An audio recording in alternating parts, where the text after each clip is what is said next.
कहते हैं रिश्ते सिर्फ खून से नहीं बल्कि भावना और जिम्मेदारियों से बनते हैं। उज्जैन से सामने आई कहानी रिश्तों पर भरोसा बढ़ाने वाली है। यहाँ एक परिवार ने बेटे की मौत के बाद अपनी बहू को अकेला नहीं छोड़ा, बल्कि उसे बेटी मानकर नई जिंदगी का रास्ता दिखाया। ससुर ने पिता बनकर बहू का कन्यादान किया और पूरे सम्मान के साथ उसे विदा किया।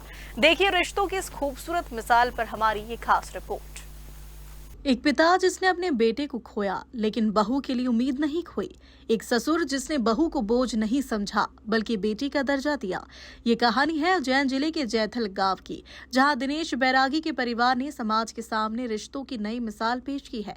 साल 2018 में दिनेश बैरागी के छोटे बेटे कपिल का विवाह विदिशा निवासी प्रियंका से हुआ था।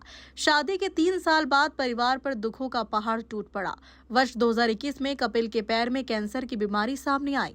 परिवार ने इलाज में कोई कसर नहीं छोड़ी, लेकिन 2 साल की जद्दोजहद के बाद 6 जून 2023 को कपिल का निधन हो गया।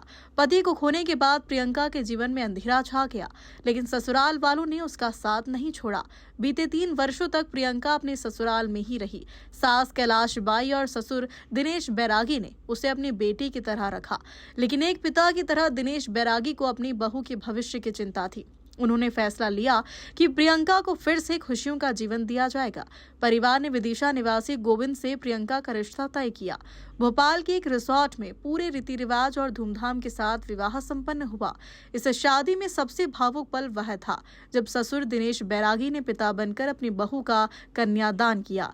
जिस बहू को घर में लेकर आए थे उसे बेटी बनाकर विदा किया। इस विवाह की पूरी जिम्मेदारी भी परिवार ने उठाई। देवर दीपक बैरागी के मुताबिक शादी में करीब 7 लाख रुपए खर्च किए गए।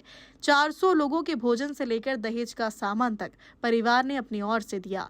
विदाई के समय सास ससुर और देवर की आंखों से आंसू छलक पड़े। Bureau report, Bhopal.